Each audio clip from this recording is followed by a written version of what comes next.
All right, let's dive right in. Today, we're going on a pretty wild journey, not across the globe, but deep, deep inside our own minds. We're going to talk about the psilocybin experience. You hear a lot about it, right? This idea of a magic mushroom adventure. But what really happens? It's a question that gets people super curious. So let's just push aside all the myths for a second. We're going to break down what it actually feels like and then get into the science of why it feels that way, piece by piece. Okay, so first things first, we're talking about a journey that lasts about 4 to 6 hours. It's kind of like watching a really long, intense movie, but the whole thing is happening right inside your head. It has a definite beginning, a really powerful middle, and then a nice, gentle ending. So here's our roadmap for this whole thing. We can really break it down into four main parts. You've got the beginning, which is when you start to notice things are different. Then comes the peak. That's the most intense part for sure. After that, you have the coming down phase, which is exactly what it sounds like. And last but super important is integration. And that's the stuff that happens in the days or even weeks that follow. All right, so let's talk about that first stage, the beginning. In that first hour or so, the world just starts to shift, you know? Colors might suddenly seem way brighter, almost glowing. Solid things, like a table or a wall, might look like they're gently breathing or waving at you. And a lot of people just start giggling. You might also feel a little funny in your stomach, or maybe a tingly feeling all over. It's almost like everything around you is slowly turning into a cartoon.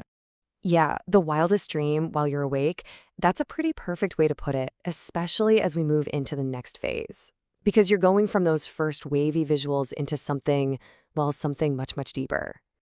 Okay, now we're at the peak. This is really the heart of the whole experience. So, first, you might start seeing these absolutely incredible patterns, like geometric shapes and swirling colors, even if your eyes are shut. It's wild. Then, your thoughts just take off. They can feel like they're moving at a million miles an hour. And this often leads to this overwhelming feeling of being deeply connected to everything: the room, the people, the universe. And then there's the big one, what people call ego dissolution. That little voice in your head that says, I am me, that feeling of being a separate person, it just kind of melts away for a while. So after all that intensity of the peak, the journey starts to wind down. The landing is usually pretty gentle and calm. But this last part, integration, is so, so important. Think of it like this. The experience hands you this treasure box full of ideas and feelings. Integration is the process of unpacking that box, figuring out what it all means. Maybe you get a totally new perspective on an old problem, or you feel a new sense of purpose, or you just understand your own emotions better.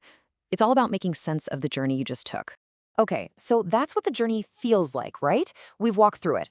But that leaves this massive question hanging in the air. Why? What is actually going on inside your brain to make all this happen? Why do colors get brighter? Why do your thoughts speed up? Where does that feeling of connection come from? Let's get into the science. Well, to get why this all happens, we have to meet the team. Or more specifically, the three main teams that run the show inside your brain. It's a simple way to think about it, but it really helps. All right, so let's meet the crew. First up, we have the daydreamer. This team is basically your inner narrator. It's always thinking about you, your memories, what you're going to do later, all that internal chatter. Then you've got the lookout.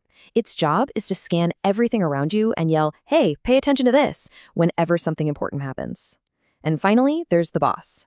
This is the team that helps you focus, solve problems, and actually, get stuff done.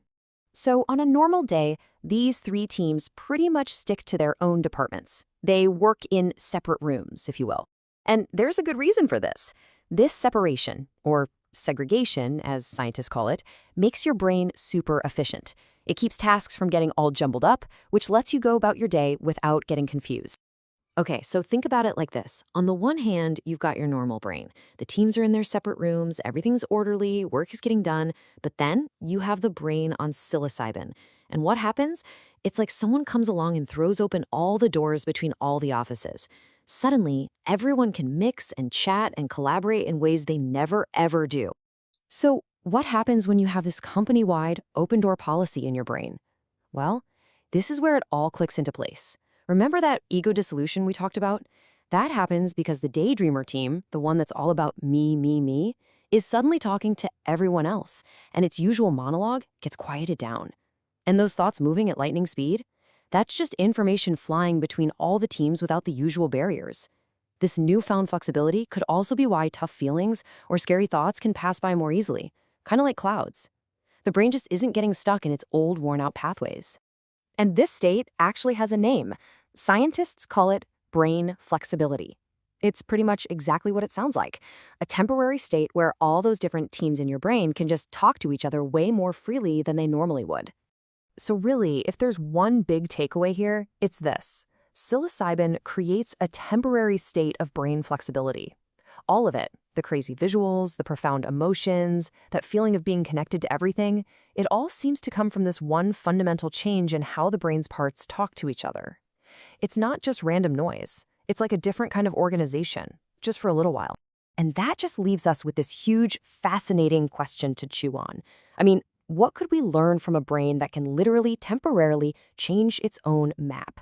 A brain that can break free from its own rigid, well-worn paths. Think about what that could mean for understanding consciousness itself, or creativity, or even for helping people struggling with their mental health. It's a massive question, and honestly, scientists are just starting to scratch the surface.